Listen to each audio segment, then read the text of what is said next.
And in tonight's Education Matters, Juanita Stevenson joins us with how this form of discipline allows students to resolve conflicts on their own. Juanita.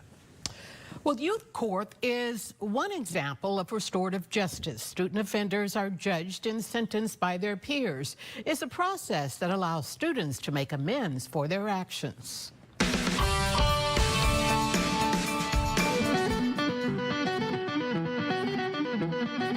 17-year-old Carlo Rocha will tell you that music is his passion. I care about school and everything about that, but it's really just music. I just want to keep playing guitar, or drums, or percussion, or anything, really. The Sanger High School junior says he's a good student, mostly straight A's, and plays in the high school band. I'm pretty quiet, usually. I have my close group of friends that I stick around. Then, one day, this budding musician, this good kid, had some time on his hands and did something stupid. His life went off key.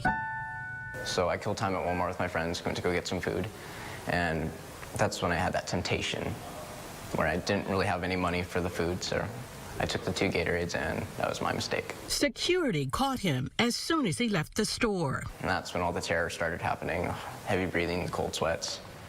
It wasn't fun. Then the police showed up, and they took me here, back to the high school, had my suspension, and that's when I discovered the youth court program. We're going to call to order this youth court session here at Central.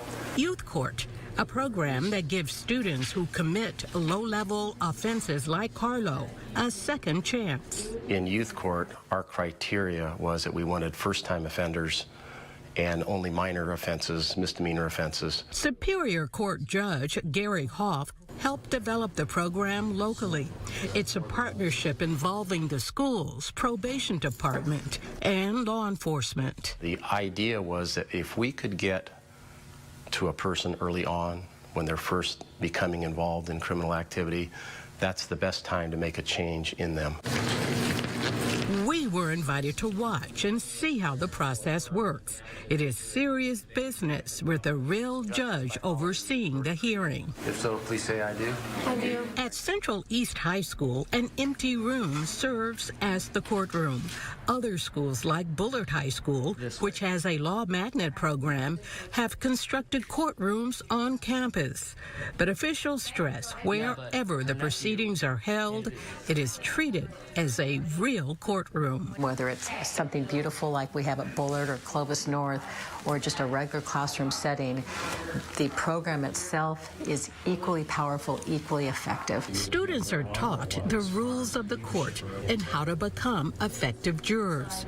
Because in youth court, they are given the power. They get to ask the offender questions.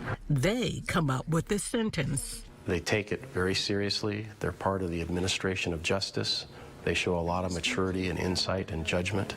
Should you be in like any school activity? Their role isn't to decide guilt or innocence. Young offenders participating in youth court admit to the offense. Student jurors deliberating to come up with the sentence they hope will help the youthful offender change the direction of their life. What we all decided over is that you should write an essay on the effects of marijuana, perform 10 hours of community service. Since it's youth court, we get them when they're young, and so they can better understand the consequences and be able to go down the right path before it's too late. Have any questions of the orders of the court? As part of their sentence, the offender must also serve time as a student juror. It's an opportunity for them to experience both sides of the process. They get to see both sides of the fence. They see it as something being done to them because they've done something wrong.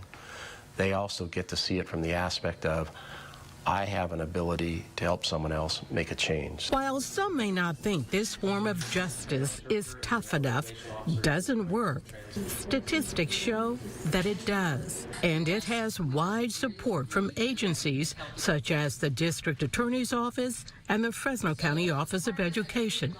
Every year, these groups come together to recognize those who participate and celebrate success stories like Carlo Rocha's.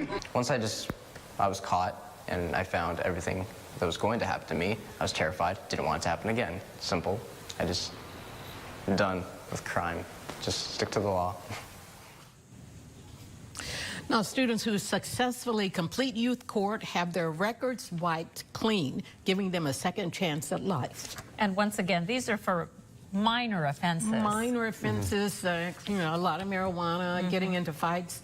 Offenses that involve a weapon or gangs, they really don't qualify under this. I almost wonder if there's more weight when you see it coming from your peers. Oh, yeah. And then when you turn around and you have to be on that jury as well. It has a huge impact. It really does.